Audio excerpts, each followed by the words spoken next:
You're listening to a podcast from the Finnish Football Show. Yes, it's the Finnish Football Show. Thanks for joining me. I'm Mark Wiltshire. We've got a big team here today. I'm joined by Kekke Mülleri. Hi, Kekke. Terve. By Rasmus Junila again. Hi, Rasmus. Hi. We've got another of the Finnish Football Show listeners, fans, Farid. Hi, Farid. Thanks for joining us. Hey, son.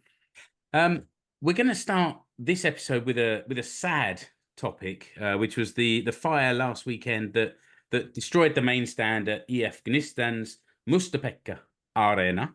We're going to get the inside story right now from Frans Enala, who's the head of communications and marketing at Gnistan. Hi, Frans.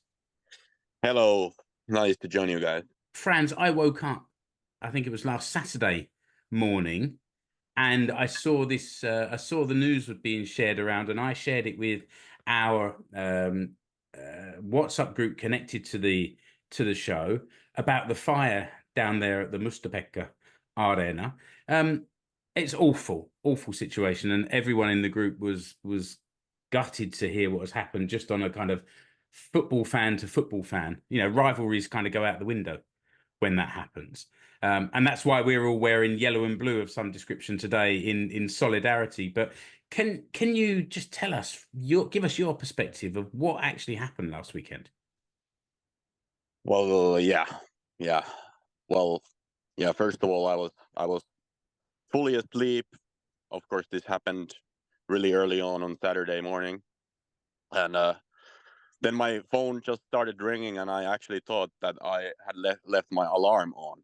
I was pretty confused, but then I woke up and stood up and went to my phone and noticed that actually my dad was calling, and the time was 6:30. So it wasn't an alarm. So yeah, then I answered the phone, and of course when my dad calls and it's 6:30, you expect the worst. Yeah. And I was really expecting the worst, like someone had died or something. But yeah, I answered the call saying that what has happened? Something has definitely happened now.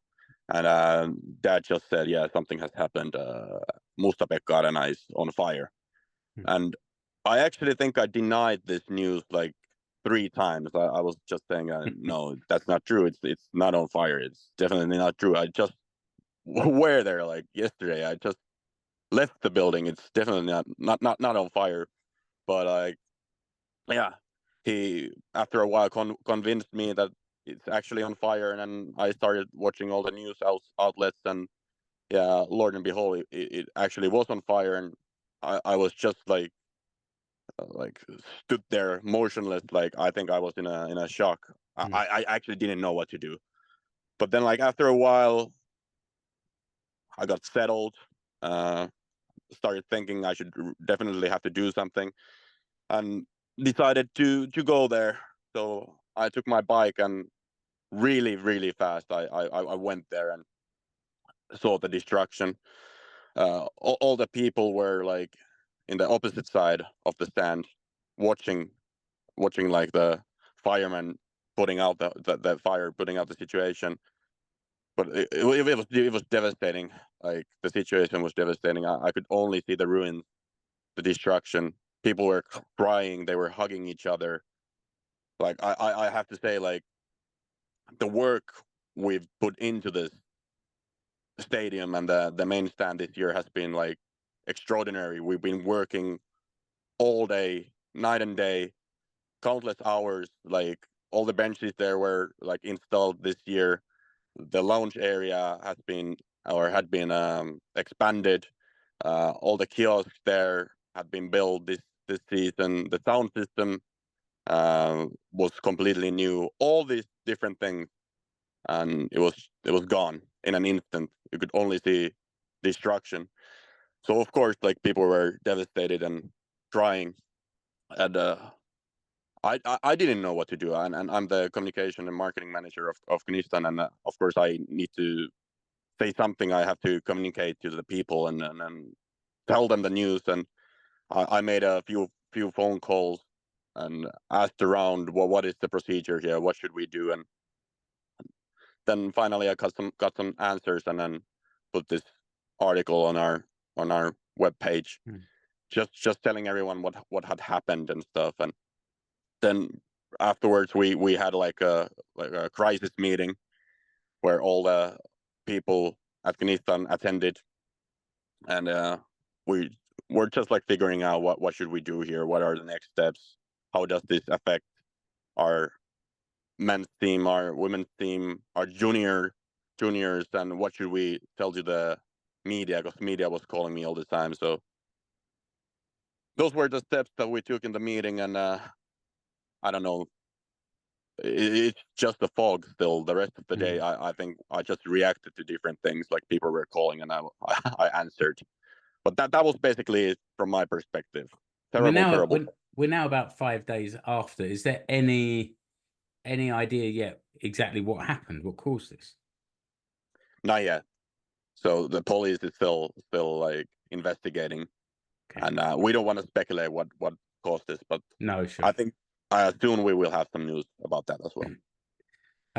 And you've had to take or make arrangements to sort of fulfill remaining Veikkausliiga fixtures for this year. So what's happening there? So yeah, of course the IFK Marienham match got postponed. I can't remember the date where it went to, but like it got postponed. And the other home matches will be played in a different venue, and we don't know yet what's the venue, what the venue is going to be. Okay. But it's either Bolt or Myyrmäki, one of those two. Yeah. Okay. So it's not too far away for the home fans to travel. They're both grounds within Helsinki area. Yeah. But of course, it will affect the fans as well, because Myyrmäki is like 10 to 15 kilometers from Oulunkylä. Yeah. Bolt is like 8 kilometers from Oulunkylä. Yeah. But yeah, let's see what happens. You have a kind of fundraising activities going on, some kind of recovery fund that people can contribute to. Do you want to say something about that? I've got a link, and I've also got the QR code in the blog post that goes with this episode, so anyone listening can find that, and I'll put the link very clearly in the description as well. But anything that you'd like to say about that and how people can help? Yeah, so we have this fund called Kipinärahasto. You can donate there by mobile pay or just like doing a normal bank transfer. And we lost everything in the fire, by the way, like absolutely everything, all of our like merchandise and stuff. But our books actually remained, like this celebratory books, because Gnistan just turned 100 years old, and we actually made a book about it. So we still have those books that we can sell. So you can go to our web store and buy a book. But those are the two main ways. Actually, this week we opened like a support ticket at Tiketti, so you can buy tickets to our games and support us. So those are the three main ways right now how to support us. I'll put those links specifically for the book and for this support ticket. This is like where you buy a ticket, but there's not actually a game to go to. Is that right? Actually, you can go to a game. Those tickets work in the games as well. But we are not selling the tickets to the games just yet, because we don't know where we're playing. But this is like a support ticket that actually works in the game as well. Yeah. Okay. Great. Keke. Frans, I just wanted to ask a couple of questions. Obviously, you said that the venue for your remaining fixtures hasn't been decided yet, but it came out quite quickly that Aki Rihilahti was like, "Hey, you guys can use Bolt Areena." So, I mean, how did that work out? Did he just give you a call, or? And secondly, how do you feel about the response from the wider Finnish football community? I mean, everyone is touched by this story. Can you guys at Gnistan feel that the whole of the Finnish football community is behind you? Yeah. First of all, yeah, Aki, he offered the Bolt Areena, and of course that's a great gesture. But there's still a lot of things to figure out. We still have to negotiate on different things, the commercial rights, the restaurant side of things, all those different things. For example, our commercial partners are totally different than Hoiko's. So how can we assure that our partners are visible in the arena? What about the restaurant services? Like in Oulun Kylä, it was almost like a festival. We had like these different restaurant partners who just came there and like had food trucks and stuff. So it's completely different. But we're negotiating, and let's see where it goes. But of course, we're really how to say. Well, it was a great gesture what Aki made. But in regards of the, you spoke about the donations and the kind messages. Of course, we're all really touched. Really touched. It's been amazing, and it's exactly what you said. Like we feel like the whole Finnish football community has like gotten our back, and yeah, nothing else to say. We're really touched.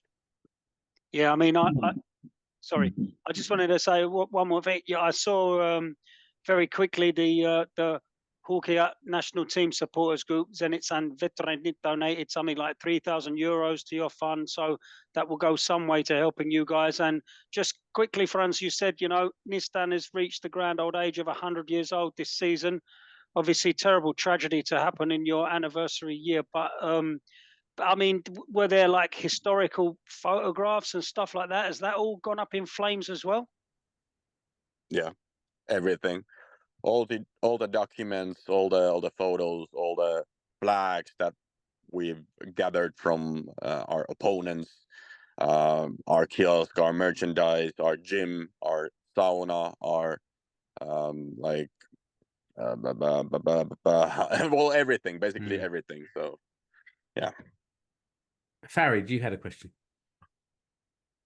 Yeah, actually, I have one short technical question, actually. What about the insurance? Have you sorted out, do they support you, or to what extent about this premium, etc.? Because, of course, the history, unfortunately, is burned there, but what financially, how do they compensate? Have you started a negotiation with them, with the insurance company? Yeah. We're negotiating. Luckily, the field was fully insured.